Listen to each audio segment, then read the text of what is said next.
আসসালামু আলাইকুম। আশা করি আপনারা সবাই ভালো আছেন, সুস্থ আছেন। আমি আজকে জালিদার পরোটা বানাবো। তার জন্য আমি এখানে গোবিন্দভোগ চাল, আপনারা যে কোনো চালের আটা নিতে পারেন, আতপ চালের আটাও নিতে পারেন। আমি এখানে এই গোবিন্দভোগ চালের আটা নিয়ে নেব এই কাপে 3 কাপ।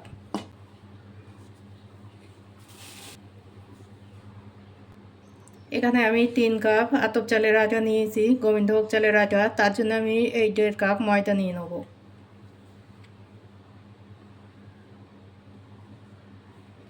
লবণ। এবার এটা নর্মাল পানি দিয়ে ভালো করে মাখিয়ে নেব।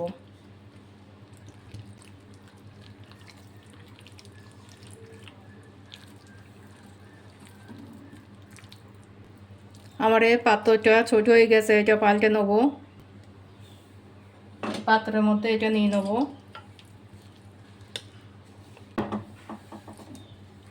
এটা পানি দিয়ে ভালো করে মেখে নেব। এই ডোটা আমি বানিয়ে নিয়েছি, এর ঘনত্বটা এবার আপনাদের দেখাচ্ছি।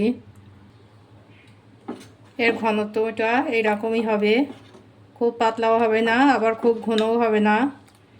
এই জালিদার পরোটা বিনা তেলেও করা যায়। আমি প্রথমে সামান্য একটু তেল দিয়ে বানাবো, এবার ভাজার পালা। এই জালিদার পরোটা ভাজার জন্য আমি একটা প্যান বসিয়ে দিয়েছি।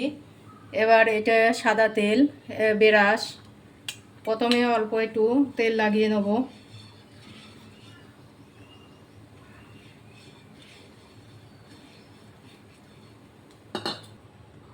এবার এই ব্যাটার দিয়ে দেবো।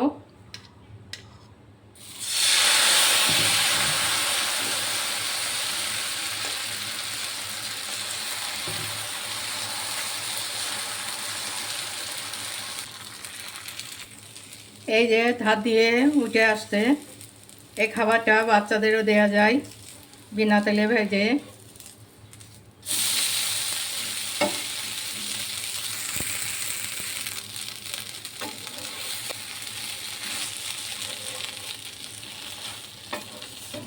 আর একটা বানিয়ে আপনাদের দেখাচ্ছি। এই সাদা তেলে একটু এরকম ব্রাশ করে নেবেন।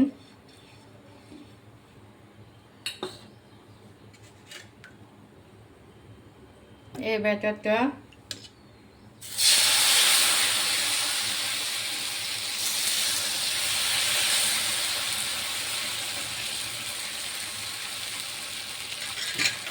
এটা হয়ে গেলে চারিদিক দিয়ে উঠে আসবে।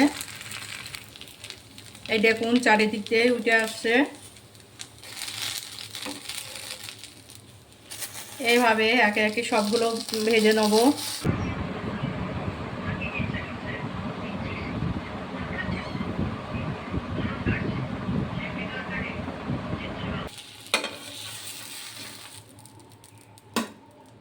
আমি অনেকগুলো জালিদার পরোটা বানিয়ে ফেললাম। এটা খাওয়ার জন্য এবার একটা মিশ্রণ বানাবো।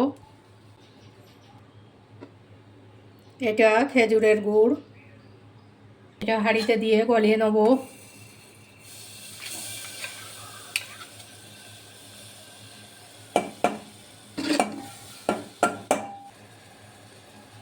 এটা গলে গিয়েছে, গ্যাসটা অফ করে দেবো। এটা বাটিতেই ঢেলে নেব। আমার এই জালিদার পরোটা বানানো রেডি। যদি আপনাদের ভালো লেগে থাকে প্লিজ একটা সাবস্ক্রাইব করবেন।